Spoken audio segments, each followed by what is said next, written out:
Yes, sir, thank you. So we've heard a lot about public finances and some of the trade-offs the new Chancellor will be facing. But of course, underlying all this are the UK's ongoing negotiations with the European Union and the ultimate form a new trade deal will take.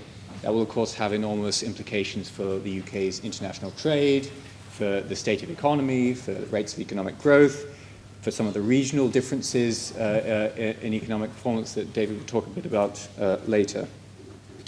So what I'm going to do in this presentation is I'm going to talk about, give you an overview of some of the key facts involved in this, why we think new trade barriers are likely to be significant in an economic sense, why the depth of the new relationship we strike with the European Union will matter for the UK's trade, and why there are reasons to think some of the impacts from new trade barriers might fall in a way that's uneven across labour markets and across groups of workers in the UK, and in particular why they might be significant or particularly significant for workers involved in manufacturing.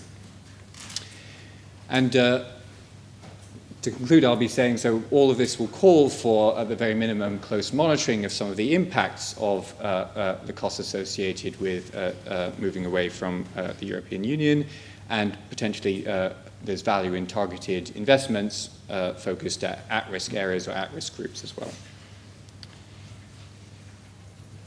So to start off with, it's worth considering the amount of trade these trade barriers are potentially going to affect. So what this graph shows you is the value of the UK's imports and exports with different destinations as a proportion of the UK's national income. And what you can see from the light green part of the bar is the share of the UK's imports and exports going to and from the European Union. And as is well known, the European Union is the UK's largest trading partner. Exports to the EU account for 14% of gross national income.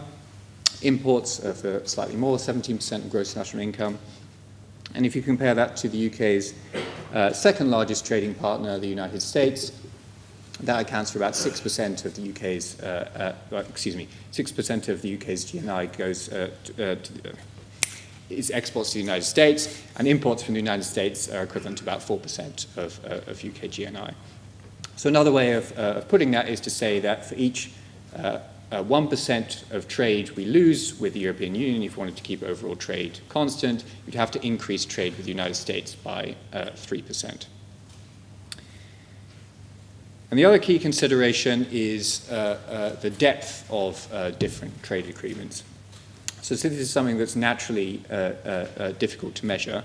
So what I'm going to do is take a measure compiled by other researchers in this literature, where what they do is they look at different trade agreements and they just count the number of areas those different trade agreements cover, out of a maximum of 52 different areas. So two important areas that trade agreements often cover are tariffs on agricultural goods, tariffs on industrial goods, and these often account for a large proportion of the public discussion of different trade agreements.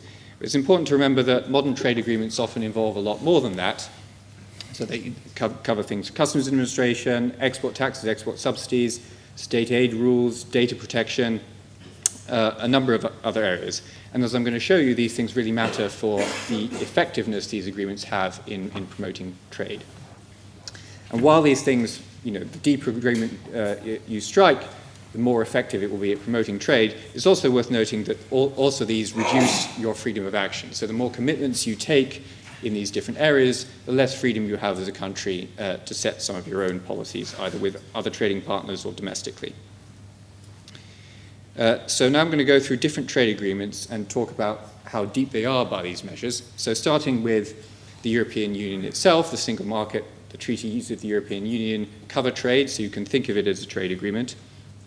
That covers 44 of these different areas, and that means by this measure it's the deepest trade agreement in the world. If you look at a kind of Norway-type deal, the deal that governs trade between members of the European Economic Area, that's still quite a deep trading agreement. It's less deep than the European single market, so that covers 36 of these different areas. More standard free trade agreements, such as the agreement the EU has with South Korea, that's less deep, but still covers more than just tariffs, covering 21 of these different areas. For comparison, you can look at as it was at the time this database was compiled, the North American Free Trade Agreement, now the USMCA. That's similar to the European Union-South Korea deal, 21 different areas. And sometimes recently we've been hearing politicians talk about an Australia-type deal. How many areas does that cover? So I've put a 0 there because, of course, that trade agreement does not exist. While EU and Australia have an economic partnership agreement, they largely trade under WTO rules only. And these kind of provisions, the depth of these provisions really matter for how much these agreements do to promote trade. So I want to show you some estimated long-run effects these different agreements have on goods trade between countries. And these estimates can always seem a little mysterious, but what really underlying them is what economists are doing is they're looking at the amount different countries trade with each other when they have these agreements in place versus times when they do not have those agreements in place. So if you look first at the WTO, that does something to promote trade between countries. WTO members trade about 15% more with each other than other countries. There's countries that have a free trade agreement or regional trade agreement, trade about 45% more with each other. The European Economic Area, that's estimated in the long run to promote trade between members by 166%. And again, the deepest agreement of them all, the EU single market, that increased trade between members is estimated to have increased trade between members by 223%. So before we worry that this means that on the day of Brexit, trade with the EU will fall by 2/3, it's important to remember a couple of things. Firstly, this is just talking about goods trade. As I'll talk about in a moment, a substantial share of trade is in services as well. These are the long-run effects of trade agreements, having a stable regime in place for many decades. They wouldn't be unwound immediately. And also, these are covering kind of gross export and import flows. If a good goes for processing in one country, it's turned into something else and then comes back, that kind of circular trade might add a lot to gross exports, but doesn't add a lot to your value-added exports. So those effects might be a bit smaller. But I also should say, though, that the finding that these kind of deep trade agreements, things like the EU single market, do a lot more to promote trade than simple FTAs, that is a very robust finding across different studies. So thinking about different agreements for services trade, all I just said was in relation to goods trade. So less data is available for services. It's harder to measure trade in things you can't see. So that means it's harder to evaluate the long-run effects of these kind of agreements. But it's fair to say the consensus in the literature is that deep agreements do more to promote services trade than shallow agreements. And moreover, it's clear that different aspects of trade agreements are important for services trade as opposed to goods trade. So certain non-tariff barriers are going to be more important for consideration for service sector industries than tariffs. So that raises a question. So should we, in our negotiations, be aiming to reduce trade barriers facing goods or services exporters? So an oft-quoted statistic is the fact that the UK is an 80% services economy. Doesn't that mean we should be really thinking about services? So when you look at trade flows, the story is a little different. So in terms of our exports to the EU, goods account for 60% of our exports, while services account for 41% of our exports. So goods trade is still more important than services trade. And this is important for another reason, because when you look at the shares of employment in these different sectors, so about 12% of the workforce is employed in goods industries and about 88% is employed in service sector industries. And that simple fact tells you something. So it tells you that the effect of any new trade barriers are likely to fall disproportionately on a small group of workers. Now, of course, this is just suggestive evidence. There's other things going on. There's effects on imports. Service sector producers in the UK might use manufactured goods as inputs, and so on.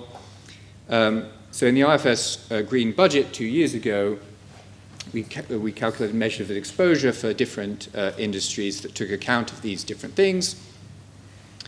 and came up with a list of some of the most exposed industries.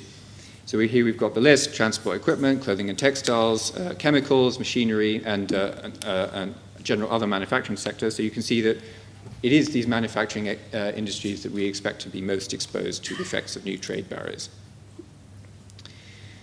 And manufacturing is significant for another reason, in that it's very regionally concentrated. So what this graph shows you is, for Great Britain, the proportions employed in manufacturing in different local authorities.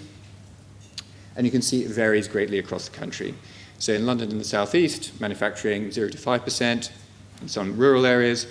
But in parts of the West Midlands, northeast and northwest, manufacturing accounts between 20 and 40% of employment.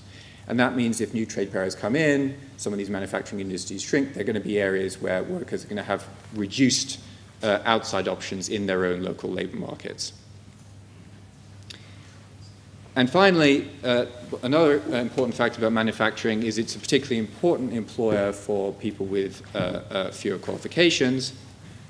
So if you look at the work, non-manufacturing industries, so for men who have GCSEs or less, 38% of non-manufacturing workers are accounted for by that group, whereas within manufacturing that goes up to 47%. For women, the figures are 32 and 43% respectively. And for these workers, manufacturing is also an important source of relatively good jobs. So manufacturing workers with fewer than GCSEs or fewer qualifications earn more in manufacturing than they do in other sectors of the economy. And that's, again, true for both men and women. So to sum up, so it's likely that diverging from the UK's trading partner is going to be costly, and these costs are likely to be uneven. So goods industries account for 12% of our employment, but most of our exports to the EU. And when you look at manufacturing in particular, important traded industry, it's very regionally concentrated, disproportionately employs those with fewer qualifications.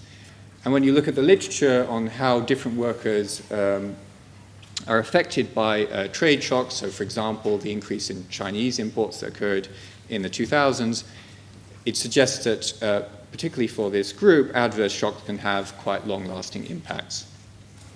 So all that sort of amounts for a case for close monitoring, as I said, of some of the impacts of new trade barriers across both different local labour markets and across different groups, and potentially for the Chancellor to consider investments to help those at-risk regions and groups. So I'll now hand over to David. Thank you.